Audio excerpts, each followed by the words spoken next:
d'escorter son Excellence. L'Assemblée va maintenant écouter une déclaration du Premier ministre par intérim de la République du Mali, son Excellence Abdoulaye Maïga. Je prie le protocole d'escorter son Excellence. J'ai le plaisir de souhaiter la bienvenue au Premier ministre par intérim de la République du Mali, son Excellence Abdoulaye Maïga. Je l'invite à s'exprimer devant l'Assemblée.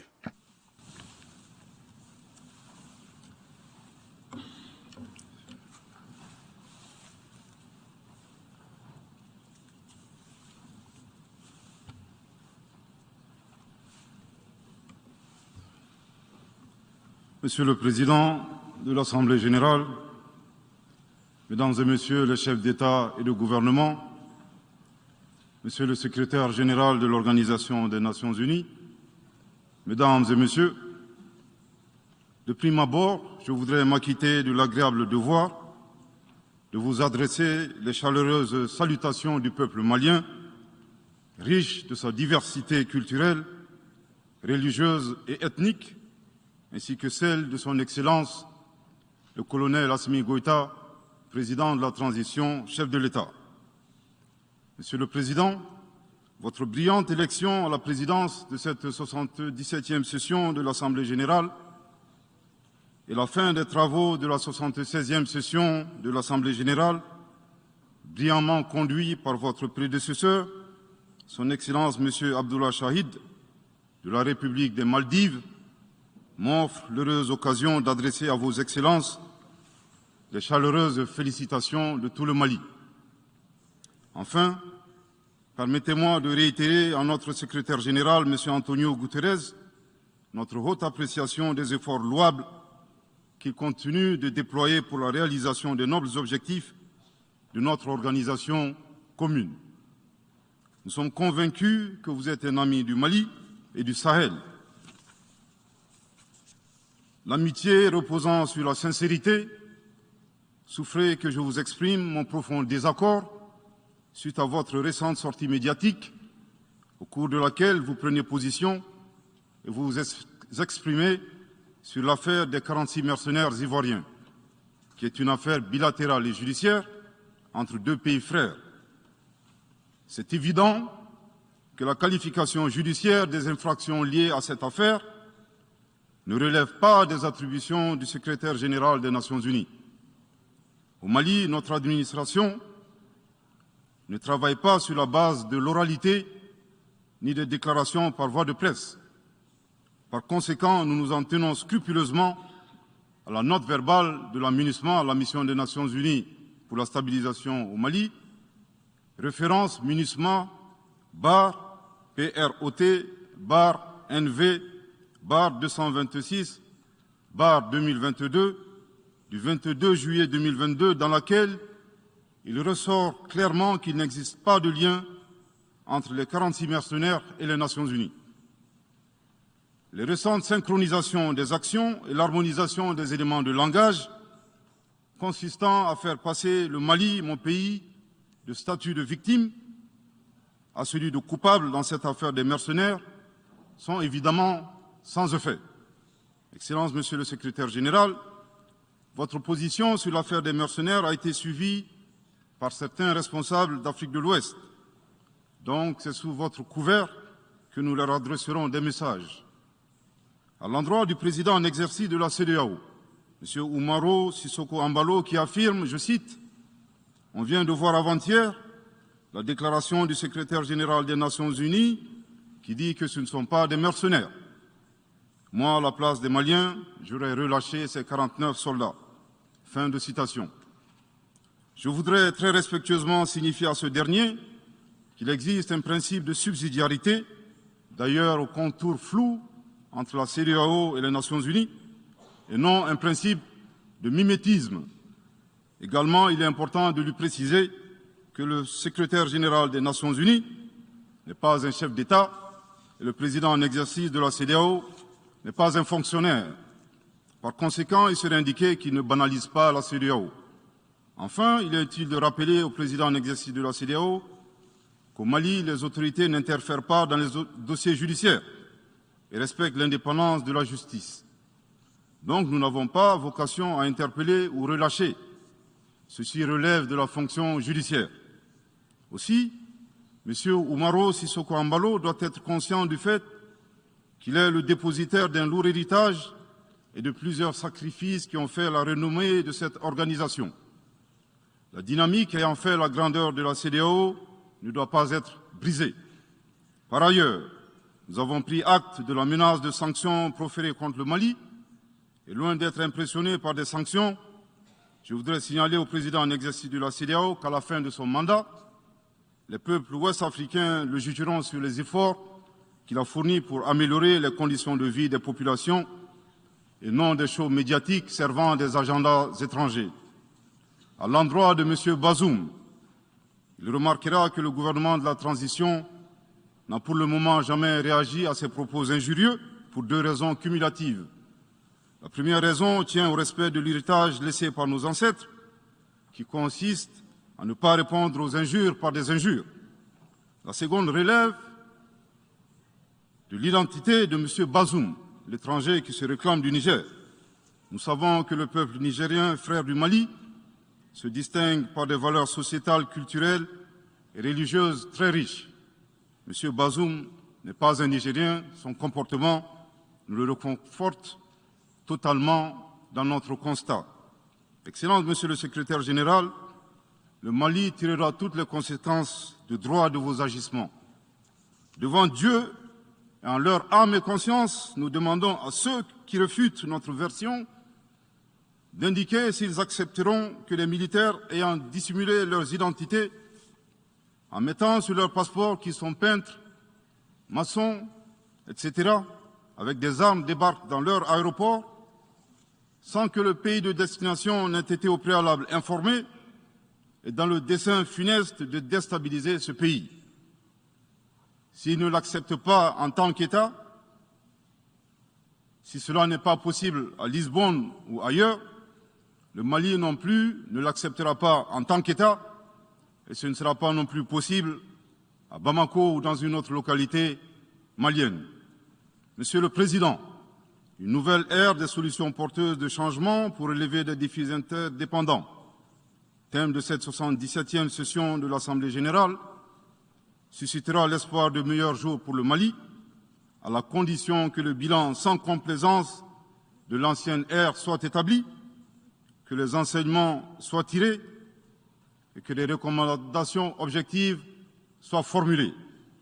Une fois cet état franchi, je ne doute pas qu'à travers notre action collective, nous réussirons à pacifier les multiples foyers de tension dans le monde, mais aussi à promouvoir un développement harmonieux et lutter efficacement contre les pandémies, la dégradation de l'environnement et le réchauffement climatique, les inégalités et les politiques de domination et de prédation des ressources.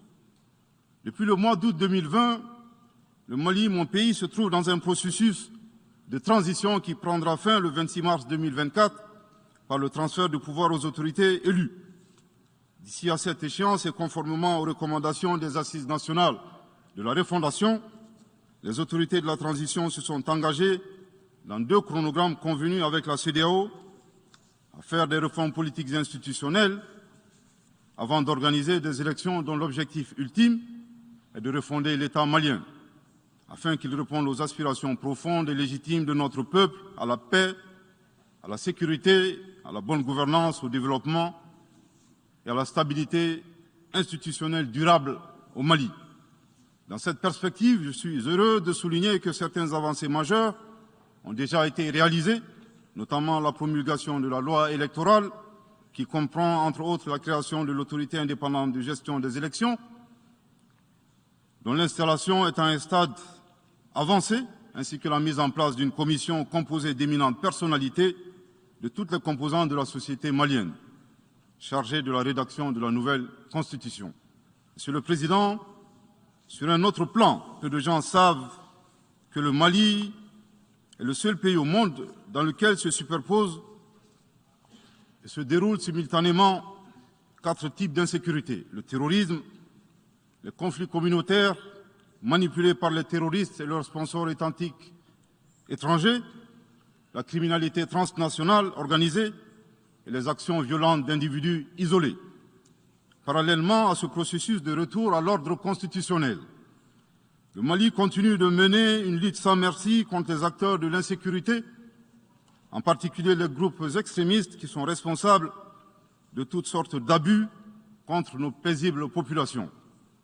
En ce qui concerne le Mali, je suis heureux et fier de vous annoncer que les groupes terroristes ont été sérieusement affaiblis et la peur a même changé de camp. Cependant, ces groupes criminels gardent encore et toujours une certaine capacité de nuisance dans leur tentative désespérée de porter atteinte à notre intégrité territoriale et de terroriser nos populations. Les vaillantes forces de défense et de sécurité du Mali restent déterminées à faire face à toutes les menaces d'où qu'elles viennent, sous l'impulsion de son Excellence le colonel Assimi Goïta, président de la transition, chef de l'État. Le gouvernement du Mali continue d'intensifier les efforts importants pour recruter, former, équiper et renforcer les capacités opérationnelles des forces de défense et de sécurité maliennes. Je dois dire ici que les actions offensives menées jusque-là ont permis à nos forces de remporter des victoires décisives contre les forces obscurantistes. Elles ont également permis à l'État de reprendre pied et de réaffirmer son autorité sur une grande partie du territoire national, ainsi que de favoriser le retour de plusieurs milliers de nos compatriotes dans leur localité d'origine. Cependant, nous savons que la solution uniquement militaire ou sécuritaire a ses limites. C'est la raison pour laquelle, en appui à l'action militaire, le gouvernement du Mali s'est doté d'une stratégie globale et intégrée, comprenant des mesures politiques, sociales, de développement, y compris la fourniture des services sociaux de base à nos populations, durement affectées par la crise multiforme que nous traversons depuis janvier 2012, avec comme objectif la restauration de l'autorité de l'État sur l'ensemble du territoire national. Dans cette dynamique, le gouvernement du Mali a approuvé le 24 août dernier la stratégie nationale de stabilisation des régions du centre et son plan d'action 2022-2024. Cette stratégie traduit la volonté des autorités de la transition d'avoir une approche holistique de la stabilisation des régions du centre. Elle vise à faire du centre une zone stable et prospère où les communautés sont réconciliées et vivent en harmonie avec leurs voisins. Parallèlement, la mise en œuvre diligente et intelligente de l'accord pour la paix et la réconciliation au Mali, issu du processus d'Alger, demeure une priorité stratégique des autorités de la transition. En tant qu'instrument pacifique de résolution durable de crise que traverse le Mali dans sa partie nord. Je dois dire que je suis particulièrement heureux des conclusions de la deuxième réunion de niveau décisionnel des parties à l'accord, tenue à Bamako du 1er au 5 août 2022. Cette importante réunion qui a regroupé les parties signataires et la médiation internationale a permis de lever certains obstacles afin de relancer le processus de mise en œuvre de l'accord. Poursuivant cette dynamique positive et progressive du processus de paix, la 6e réunion de haut niveau du comité de suivi de l'accord, CSA, s'est tenue à Bamako il y a à peine quelques semaines, le 2 septembre 2022. Cette session du CSA est un signal fort de la volonté des parties à s'engager dans une nouvelle dynamique en vue de parachever la mise en œuvre de l'accord. Je réaffirme ici notre attachement à ce processus, dont la réussite demeure l'une des conditions sine qua non de la stabilité durable du Mali. C'est le lieu pour moi de saluer une fois de plus le rôle actif de l'Algérie et l'accompagnement de l'équipe de médiation internationale. Je n'oublie pas ici la situation des réfugiés maliens dans les pays voisins, que je salue au passage pour leur hospitalité à l'égard des nôtres. Je n'oublie pas non plus celle de nos compatriotes déplacés internes. Je veux les rassurer que le gouvernement du Mali reste très attentif à leur situation précaire et que tous nos efforts visent à créer les conditions propices à leur retour dans la sécurité et la dignité en vue de leur participation effective à la vie de la nation. Monsieur le Président, dans sa difficile quête pour la paix, la stabilité et le développement durable, le peuple malien reste reconnaissant des efforts et des sacrifices consentis par la MINUSMA, de sa création en juillet 2013 à nos jours, visant à aider le Mali à restaurer son autorité sur l'ensemble de son territoire. C'est pourquoi je tiens à rendre hommage au nom du peuple et du gouvernement malien à la mémoire de toutes les victimes maliennes comme étrangères, civiles comme militaires, tombées sur le champ d'honneur au Mali. Cela dit, il nous faut reconnaître que près de 10 ans après son établissement, les objectifs pour lesquels l'aménagement a été déployé au Mali ne sont pas atteints, et ce, en dépit des nombreuses résolutions du Conseil de sécurité. C'est pourquoi le gouvernement du Mali réitère sa demande, maintes fois exprimée, d'un changement de paradigme, d'une adaptation de l'aménagement à l'environnement dans lequel elle est déployée et d'une meilleure articulation de cette mission avec les autorités maliennes. Dans cette perspective, il est extrêmement important pour l'aménagement de rester une force d'appui au Mali dans sa quête de stabilité. Le gouvernement du Mali dénonce les influences extérieures négatives et les tentatives d'instrumentalisation de certaines entités légalement présentes au Mali pour servir des agendas cachés, y compris à travers l'exploitation de la question des droits de l'homme aux fins de déstabilisation. Monsieur le Président, le monde se souviendra qu'après avoir été abandonné en plein vol le 10 juin 2021 par la France, qui a unilatéralement décidé de retirer la force Barkhane du Mali, mon pays a été ensuite poignardé dans le dos par les autorités françaises. La précision est d'autant plus utile que nous refusons tout amalgame avec le peuple français que nous respectons. Les autorités françaises, profondément anti-françaises, pour avoir régné les valeurs morales universelles et trahi le lourd héritage humaniste des philosophes des Lumières, se sont transformées en une junte au service de l'obscurantisme. Je répète, les autorités françaises, profondément anti-françaises, pour avoir régné les valeurs morales universelles et trahi le lourd héritage humaniste des philosophes des Lumières, se sont transformées en une junte au service de l'obscurantisme. Je répète pour une dernière fois. Les autorités françaises, profondément anti-françaises, pour avoir régné les valeurs morales universelles et trahi le lourd héritage des philosophes des Lumières, se sont transformées en une junte au service de l'obscurantisme. Obscurantisme de la junte française nostalgique, de pratiques néocoloniales, condescendantes, paternalistes et revanchardes, qui a commandité et prémédité des sanctions inédites, illégales, illégitimes et inhumaines de la CEDEAO et de l'UEMOA contre le Mali et mon pays. Après plus de 10 ans d'insécurité et en fait des milliers de morts, autant de réfugiés et de déplacés internes, n'est-ce pas un sacrilège de mettre une population malienne victime de l'insécurité dans un pays enclavé sous embargo pendant 7 mois, en procédant à la fermeture des frontières et la saisie des comptes financiers du Mali. Grâce à sa résilience et à la solidarité de pays amis et des peuples africains, le peuple malien a tenu et a déjoué les pronostics de ses adversaires. Obscurantisme de la junte française qui s'est rendue coupable d'instrumentalisation des différences ethniques, en oubliant si vite sa responsabilité dans le génocide contre les Tutsis au Rwanda, coupable également de tenter désespérément de diviser les Maliens, enfants d'une même famille. Enfin, obscurantisme de la junte française qui a violé l'espace aérien malien en y faisant voler des vecteurs aériens tels que des drones, des hélicoptères militaires et des avions de chasse plus d'une 50aine de fois, en apportant des renseignements, des armes et munitions aux groupes terroristes.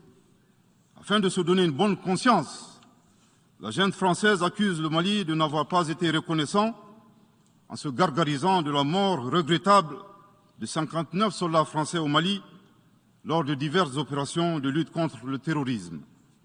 À cette triste accusation, nous rappelons que dans la majorité des interventions d'officiels maliens et des cérémonies, nous rendons systématiquement un hommage à l'ensemble des victimes de l'insécurité au Mali, sans distinction de nationalité, donc y compris les 59 Français décédés. Aussi, nous les invitons à ne pas s'arrêter à si bon chemin et de remonter le temps, en passant par leur intervention en Libye, décriée par toute l'Afrique, sans oublier la participation forcée des milliers d'Africains à la Première et la Seconde Guerre mondiale, sans oublier la traite négrière qui explique l'essor économique de beaucoup de pays. Combien d'Africains sont-ils morts pour la France et le monde libre dans lequel nous vivons? Monsieur le Président, eu égard à la gravité des faits commis par la junte française, le Mali, dans sa lettre en date du 15 août 2022, a demandé la tenue d'une réunion d'urgence du Conseil de sécurité des Nations Unies. Cette réunion a pour objet de permettre au Mali de présenter les éléments de preuve en sa possession, démontrant que l'armée française a agressé en de maintes reprises mon pays, en violant de manière répétitive et fréquente l'espace aérien malien, sans autorisation des autorités maliennes, et parfois en falsifiant des documents de vol. Plus grave, Monsieur le Président, le Mali sera en mesure de prouver que la junte française a fourni des renseignements et des armes à des groupes terroristes. Le gouvernement du Mali s'interroge sur les raisons qui poussent cet État membre du Conseil de sécurité, de surcroît assurant la présidence de cet organe, à faire obstacle au débat en vue de la manifestation de la vérité. Le monde doit être édifié sur les faits graves qui se sont déroulés au Mali et qui sont à la base de l'aggravation de l'insécurité et de la déstabilisation du Mali et du Sahel. Par la saisine du Conseil de sécurité, le gouvernement du Mali entend mettre cet important organe chargé à titre principal du maintien de la paix et de la sécurité internationale face à ses responsabilités et dénoncer les agissements de la junte française contre mon pays. Ces actes hostiles sont incompatibles avec la Charte des Nations Unies et son statut de membre permanent. Il y va de la crédibilité de notre mécanisme commun, de l'efficacité de la lutte contre le terrorisme, mais surtout, il y va de l'intégrité de l'Organisation des Nations Unies, qui repose entre autres sur le respect des engagements internationaux, de la légalité internationale et de la Charte des Nations Unies. Monsieur le Président, il semble opportun pour le Mali de demander votre implication personnelle auprès du Conseil de sécurité des Nations Unies afin que notre demande aboutisse pour que cesse la duplicité et la guerre par procuration imposée à mon pays. Monsieur le Président, dans la lutte contre le terrorisme et l'extrémisme violent, le gouvernement du Mali est fortement interpellé sur la question des droits de l'homme. Je tiens à souligner que les droits de l'homme constituent avant tout des valeurs qu'incarne chaque Malien. Aussi, le gouvernement du Mali reste déterminé à les respecter et à les faire respecter, conformément à sa politique de tolérance zéro contre l'impunité. Et cela par fidélité à nos valeurs ancestrales inscrites dans la charte de Kouroukanfouga, proclamée en 1236 par l'empereur du Mali, Soundiata Keïta. Le Mali, berceau de grandes civilisations, héritier de grands empires, terre de brassage, d'hospitalité et de tolérance, fait de la promotion et de la défense des droits de l'homme une priorité nationale. C'est pourquoi je réaffirme avec force que les opérations militaires des forces de défense et de sécurité du Mali sont conduites dans le strict respect des droits de l'homme et du droit international humanitaire. Cependant, comme je viens de le souligner, le gouvernement du Mali s'oppose avec véhémence à l'instrumentalisation de la question des droits de l'homme à des fins politiques, de positionnement, voire de chantage ou d'intimidation. De même, nous regrettons la sélectivité observée entre les droits des populations dont des villages entiers sont massacrés et rasés, qui ne suscitent presque pas d'indignation particulière, et la manipulation communicationnelle faisant passer des terroristes neutralisés sur le champ de bataille pour des civils innocents. Monsieur le Président, pour terminer, je dirais que le peuple malien a décidé de prendre son destin en main. Il soutient pleinement le gouvernement dans la refondation du Mali, ainsi que le retour à un ordre constitutionnel apaisé et sécurisé en mars 2024, à l'issue d'élections libres, transparentes et crédibles. La réalisation de ces vastes chantiers exige du gouvernement de poursuivre et d'intensifier les efforts en vue de l'amélioration continue de la situation sécuritaire dans le pays et de la protection des personnes et de leurs biens. À cet égard, je me réjouis de la tenue à Lomé, le 6 septembre dernier, de la 3e réunion du groupe de suivi et de soutien à la transition.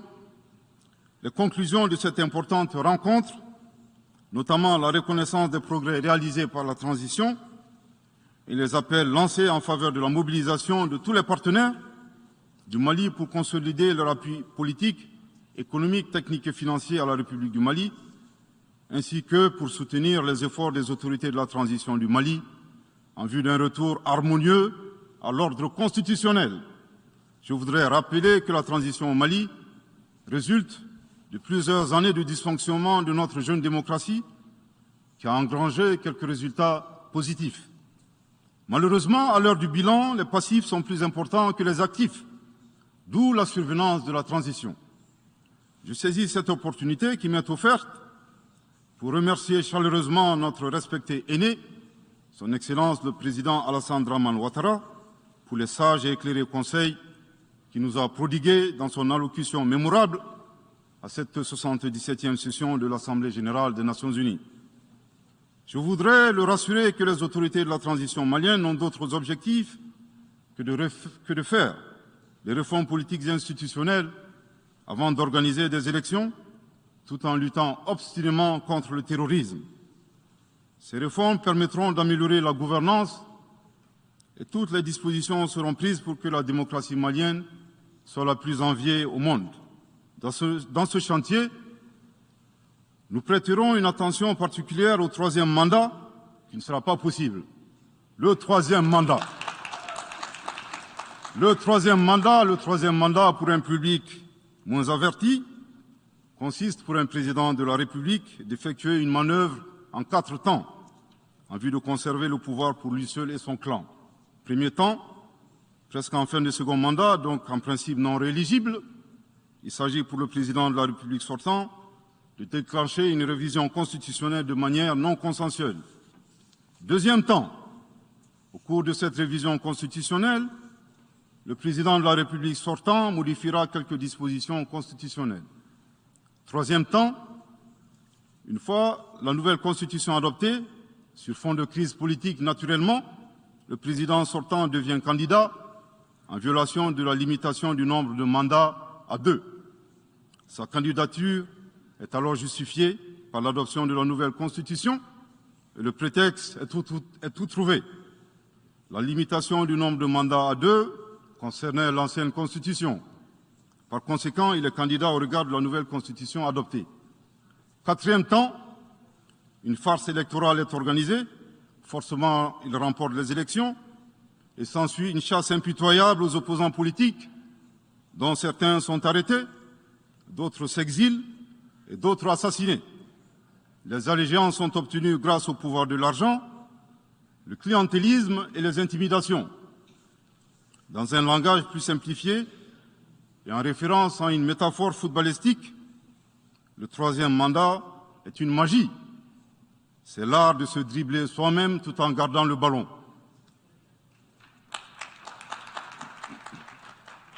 Excellence, Monsieur le Président Ouattara, vos conseils nous rappellent la triste histoire du chameau qui se moque de la bosse du dromadaire. Malgré les efforts tangibles de la transition malienne, dans la mise en œuvre des chronogrammes des réformes politiques et institutionnelles et celui des élections, salués par la communauté internationale, Madame la ministre des Affaires étrangères de la junte française, à qui le Mali n'a pourtant rien demandé, a estimé qu'il n'y avait pas eu de progrès, oubliant que nul ne peut aimer le Mali plus que les Maliens eux-mêmes. Sa position singulière et son adversité ne nous surprennent guère. Victor Hugo, dans Claude Gueux, a classé le genre humain en 2 catégories, en indiquant, je cite, qu'il y a des hommes qui sont fers et des hommes qui sont aimants. Fin de citation. Madame le ministre, dont il s'agit malheureusement, n'est ni fer, ni aimant, elle est hideusement sui generis. Devant l'incertitude et les situations étrangères, le peuple malien adopte une attitude prudente. C'est ce que l'écrivain et le sage Amadou Hampâté-Bâ met en relief en conseillant dans l'étrange destin de Wangrin que, je cite, « Si observer est une qualité, Savoir se taire préserve de la calamité. Fin de citation. Madame le ministre de la Junte française, le Mali vous conseille de vous contenter d'observer sa situation. C'est l'occasion pour moi de saluer les relations de coopération exemplaires et fructueuses entre le Mali et la Russie, tout en réaffirmant que le Mali reste ouvert à tous les partenaires qui souhaitent l'aider à relever les défis multiples qui l'assaillent, dans le respect strict de sa souveraineté, de son unité et de la dignité du peuple malien. Le Mali rappelle que, conformément à la vision du colonel Assimi Goïta, président de la transition chef de l'État, 3 principes guident l'action publique nationale. Premier principe, le respect de la souveraineté du Mali. Deuxième principe, le respect des choix stratégiques et de partenaires opérés par le Mali. Troisième principe, la prise en compte des intérêts vitaux du peuple malien dans les décisions prises. En application de ces principes, le Mali reste disposé à poursuivre et à renforcer ses relations de bon voisinage avec l'ensemble des pays qui l'entourent. De même, le Mali, fidèle à son engagement panafricain, continuera à œuvrer au sein des organisations sous-régionales et régionales pour la réalisation de l'intégration africaine. Également, l'atteinte des objectifs de la transition requiert l'accompagnement de l'ensemble des partenaires du Mali, y compris les Nations Unies. J'en appelle donc aux amis du Mali à rester mobilisés aux côtés du gouvernement en vue de l'aider à relever ensemble ces défis importants. Pour la grande majorité des États du monde, convaincus par le respect mutuel et le partenariat gagnant-gagnant, je leur garantis que les portes du Mali leur sont grandement ouvertes et les Maliens les accueilleront les bras ouverts. Pour la minorité qui serait tentée de ne pas respecter ces principes, nous leur promettons qu'ils feront face à des millions de Assimi Goïta, soucieux de défendre leur honneur, leur dignité et leurs intérêts vitaux. Je terminerai en donnant 2 conseils aux nostalgiques de la domination. Ayez le sens de l'empathie en traitant les autres comme vous voudrez être traités ou en ne faisant pas aux autres ce que vous ne voudrez pas qu'on vous fasse. Le second conseil, revoyez vos copies, revoyez vos modèles, revoyez vos logiciels pour intégrer le changement de mentalité et l'évolution du monde dans vos grilles de lecture et d'analyse. Sortez du passé colonial et entendez la colère, la frustration, le rejet qui remonte des villes et campagnes africaines, des populations africaines, et comprenez que ce mouvement est inexorable. Grâce au principe de la multiplication fractale, vos intimidations et vos actions subversives n'ont fait que grossir le rang des Africains soucieux de préserver leur dignité. S'ils n'étaient qu'une centaine aux indépendances, aujourd'hui nous sommes des millions, et demain, tant que les paradigmes inégalitaires demeureront, nous serons des milliards. Le Mali et son peuple ne seront pas des spectateurs face aux assauts et l'adversité. Pour chaque mot employé de travers, nous réagirons par réciprocité. Pour chaque balle tirée contre nous, nous réagirons par réciprocité. C'est à ce prix qu'une nouvelle ère sera une réalité avec des solutions porteuses de changement pour relever des défis interdépendants, avec des États interdépendants et en valorisant l'homme sans distinction aucune, notamment de race, de couleur, de sexe, de langue, de religion, d'opinion politique ou de toute autre opinion, d'origine nationale ou sociale, de propriété, de naissance ou de toute autre situation telle que stipulée à l'article 2 de la Déclaration universelle des droits de l'homme. Que Dieu bénisse le Mali et préserve les Maliens des forces obscurantistes et destructrices du monde. Que Dieu bénisse l'Afrique et préserve les Africains des forces obscurantistes et destructrices du monde. Que Dieu bénisse le monde et préserve l'humanité entière des forces obscurantistes et destructrices du monde. Je vous remercie de votre très aimable attention.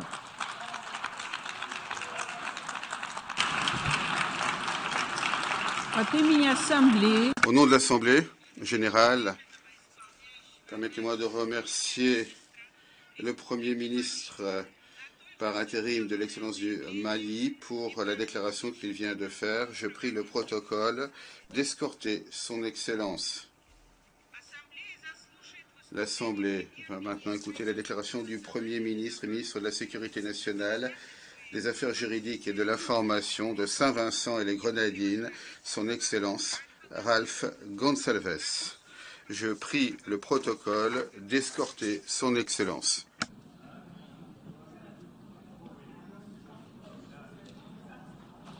J'ai le plaisir de souhaiter la bienvenue au Premier ministre et ministre de la Sécurité nationale, des Affaires juridiques et de l'information de Saint-Vincent et les Grenadines, son Excellence Ralph Gonsalves.